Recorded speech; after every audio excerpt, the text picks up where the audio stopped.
Now let's move on to probably, I think, what a lot of people would say, like the 1A, 1B of the NL, the New York Mets, and how they're no longer Metting. Yeah, and this is important because I sat here a couple of weeks ago and said, I've actually said this a few times this year, this Mets team isn't going to Met. The Mets are going to Met no longer. Now, why did I say that 2-3 weeks ago? Well, because, one, the Mets get off to a hot start, and everybody says, well, it's the Mets. We've seen this before. Something's going to happen. Well, I didn't like that was said because I believe in this team. I believe in how good they are. I also said it because this team isn't living and dying by 2 or 3 guys on this roster. They're not living and dying by Jacob DeGrom being at the top of that rotation. They're not living and dying by Pete Alonso and Francisco Lindor being the guys in that lineup. You know why? Because, yes, those are a beautiful core to build your team around. Lindor, DeGrom, Pete Alonso, fantastic. But what happens is if you have 2 of those 3 not playing well, or unfortunately Jacob DeGrom not playing at all because he's been hurt for the better part of the last year, if he's not pitching and Lindor's not playing well like he wasn't last year, or Pete Alonso's not playing well, the Mets, they're going to guess what? They're going to Met because they don't have that depth there to continue to be as good as they should be. This year's different. They bring in a ton of new guys. They bring in Starling Marte, Eduardo Escobar, Mark Canha, Chris Bassett, and then you have younger guys, other guys stepping up out of seemingly nowhere. You know, we wouldn't expect. Think of heading into this offseason. If somebody were to told you the starting pitcher on opening day for the New York Mets is going to be Tyler McGill, you're going to be like, what? What are you talking about? Well, he's been fantastic. Well, now he's hurt. The injuries keep piling up, but the Mets aren't going to Met this year because the depth is so incredible. Having Buck Showalter at the top of this team, leading this team, makes a huge difference. But all of these guys are capable of picking each other up. If Jacob DeGrom is out, which he was to start the year, guess what? Max Scherzer is there. If Max Scherzer goes down, guess what? Chris Bassett is there. If Pete Alonso's not playing well, guess what? Francisco Lindor is back to being Francisco Lindor. He comes over for the first year of this big, massive deal, and it didn't go very well, which is understandable. You're moving to a new place. You put all the pressure in the world on yourself. Well, now guess what? Lindor slashing .250 with a .780 OPS, which is his best since 2019. He is on pace, Francisco Lindor, to hit 28 homers, 28 doubles, 116 RBIs, and 109 runs scored.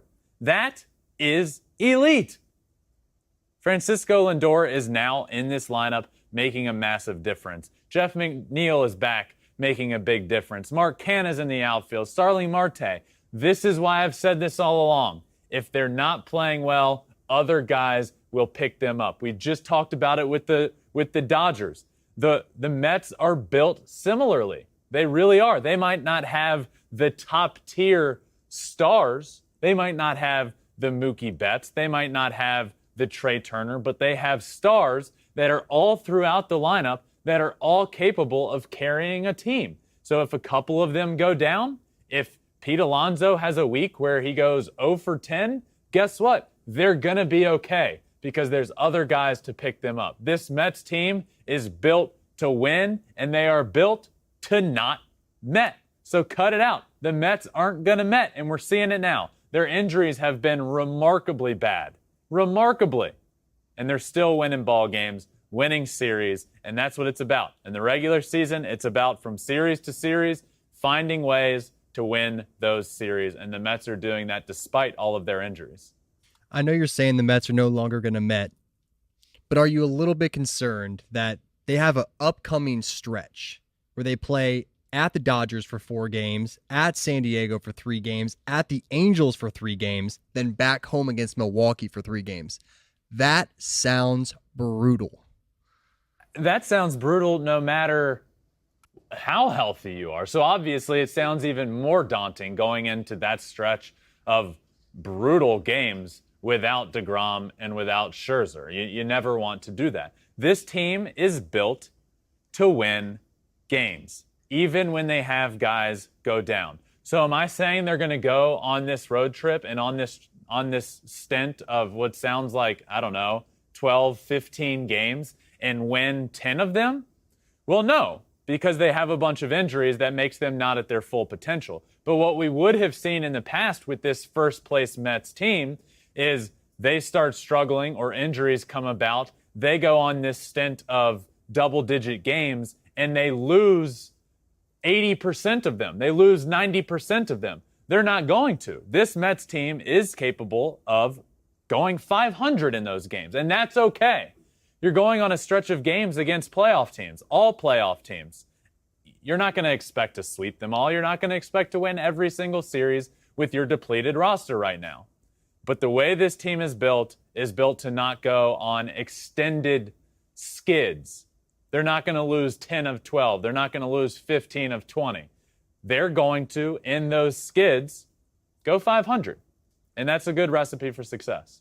Absolutely. I think that's what we said last week, is if they can go 500 over this stretch without DeGrom or Scherzer, you're looking at the NL East and you're going, we still have this, not in the bag, but we still have a really good chance at winning this. And not only that, but hopefully get home field throughout the playoffs, possibly. Exactly. And imagine when you do get those guys back. Now you have a first-place team. You add back Scherzer and DeGrom around, who knows when it's going to be, but I saw DeGrom throwing the other day in the outfield, which is a great sight to see. Scherzer's not going to be out for, he had a 6 to 8 week timeline, so he's going to be back. Imagine getting those two back as a first-place team, already a first-place team. Now you add two of the best aces in the game of baseball. I mean, wow, that's remarkable. Over their last 20 games, the Mets are 11-9. They've gained 2.5 games in the NL East standings over that stretch. That's what they need to do, especially when the rest of this NL East hasn't performed to their capability yet. I will say the Braves look to be turning it on a little bit. So as long as you don't, with this lead the Mets have, you're going to go in stretches like this throughout a year into a series of games over a course of 10, 15 days. That is as difficult as they are about to. You're not going to have to do it often. So if you go into these games, you go 500. Let's say the Braves win 75% of their games over that stretch. Instead of making up the usual 8 games, they're going to make up 2-3 games. That's the difference with this Mets team. That's why I say they're not going to Met, because their team's not built to do that. Their team is almost incapable of losing 10 of 12 games. That's how good they are, and that's why I say that it's not going to happen. They can go on this stretch and go 500 and be just fine. Thanks for watching. If you love flipping bats, swinging 3-0, or just talking ball, join us. Call us at 213-537-9339 with your questions. We have a weekly guest, and we have a lot of fun, so hit that subscribe button.